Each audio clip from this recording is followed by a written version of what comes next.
بسم اللہ الرحمن الرحیم۔ Hind Pak diary number 1۔ میں ایک غیر سیاسی آدمی ہوں۔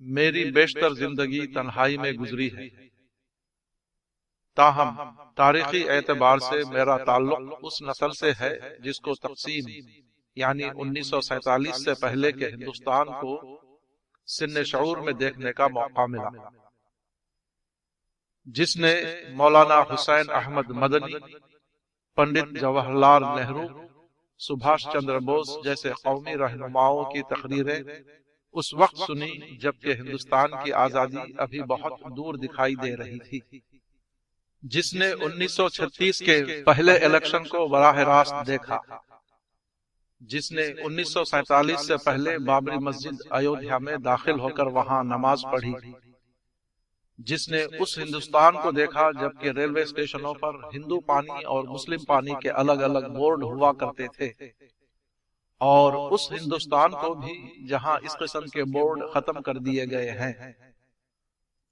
اس وقت کو بھی دیکھا جبکہ میرے وطن اعظم گڑھ میں صرف ایک موٹر کار تھی، اور آج کو بھی جبکہ اعظم گڑھ میں اور اسی طرح ہر مقام پر کثیر تعداد میں کاریں رات دن سڑکوں پر دوڑ رہی ہیں۔ خلاصہ یہ کہ جس نے غلامی کے زمانے کو بھی دیکھا اور آزادی کے زمانے کو بھی، براہ راست اور بالواسطہ مشاہدے کی یہ مدت تقریباً 100 سال کے دائرے میں پھیلی ہوئی ہے۔ اس طویل مدت میں نے جو کچھ دیکھا اور جو پڑھا اور جانا، وہ ایک لمبی کہانی ہے جو انشاءاللہ میری سوانح عمری میں جگہ پا سکے گی۔ یہاں اس کے بعض اجزاء درج کیے جاتے ہیں جو موجودہ حالات کو سمجھنے میں شاید رہنما بن سکے۔ اس کا نام میں نے ہند پاک ڈائری رکھا ہے۔ اس کا مطلب یہ نہیں کہ یہ تحریریں کسی تاریخی ترتیب پر مشتمل ہیں۔ یہ حقیقتاً مختلف تاثرات اور مشاہدات ہیں جو تاریخی ترتیب سے زیادہ ذوقی ترتیب پر مشتمل ہیں۔ ان تحریروں کو میں نے حوالوں سے بوجھل کرنا پسند نہیں کیا ہے، بلکہ زیادہ تر تاثراتی انداز کو اختیار کیا ہے، اور میرا خیال ہے کہ دونوں ہی انداز کی اپنی الگ الگ افادیت ہے۔ اس مجموعے کا مقصد یہ جاننے کی کوشش کرنا ہے کہ پچھلے 100 سال کی ہنگامہ خیز جدوجہد کے باوجود کیا وجہ ہے کہ ہماری تباہی کا خاتمہ نہ ہو سکا۔ اس معاملے میں راقب الحروف کا جو نقطہ نظر ہے، اس کو واضح کرنے کے لیے یہاں ایک مثال درج کی جاتی ہے۔ 1947 کے بعد پیش آنے والے واقعات میں شاید سب سے زیادہ ہنگامہ خیز واقعہ وہ ہے جو ایودھیا کی بابری مسجد سے تعلق رکھتا ہے۔ اس مسئلے میں ہندو اور مسلمان دونوں گہرے طور پر شامل ہوئے۔ اس کا مطلب یہ نہیں ہے کہ یہ مسئلہ اپنی ذات میں بہت زیادہ اہم ہے۔ اس کا اصل سبب یہ تھا کہ اس مسئلے کو انتہائی غیر متناسب طور پر ابھارا گیا، اور اس ابھارنے میں ہندو اور مسلمان دونوں یکساں طور پر شریک تھے۔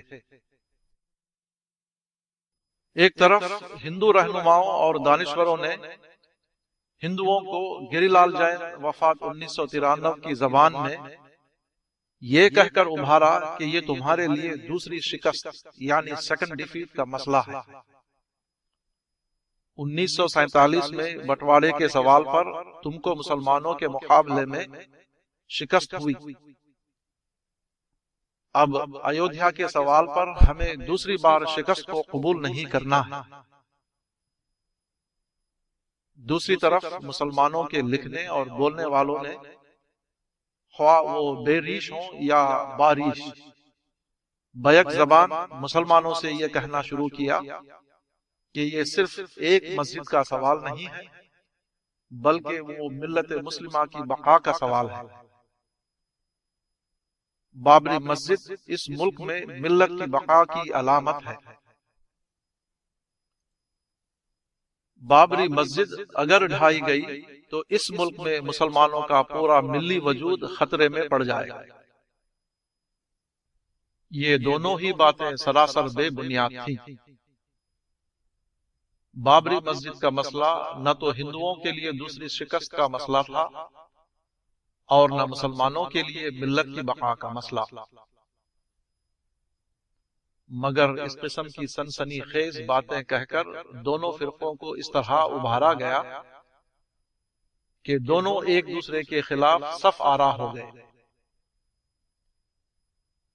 یہ صف آرائی اتنی بڑھی کہ ایودھیا کا سوال دونوں فرقوں کے لیے وقار کا سوال بن گیا۔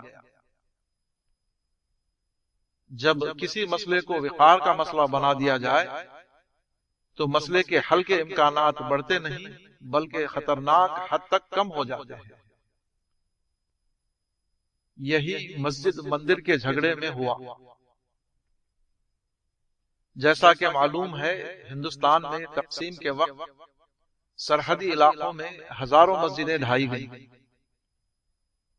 خود مسلم دنیا میں بھی تقریباً ہر مسلم ملک میں کثرت سے مسجدیں ڈھائی گئی ہیں، مگر ان مسجدوں میں سے کسی مسجد کا ڈھایا جانا کسی خطرناک صورتحال کا سبب نہیں بنا۔ اس کی وجہ یہ ہے کہ ان مسجدوں کے نام پر مسجد والوں اور ڈھانے والوں کے درمیان ایسی تحریکیں نہیں چلائی گئیں جو اس معاملے کو دونوں فریق کے لیے وقار کا مسئلہ بنا دیں۔ بابری مسجد کو جس چیز نے ایک خطرناک مسئلہ بنایا وہ خود بابری مسجد کی انفرادی نوعیت نہیں تھی،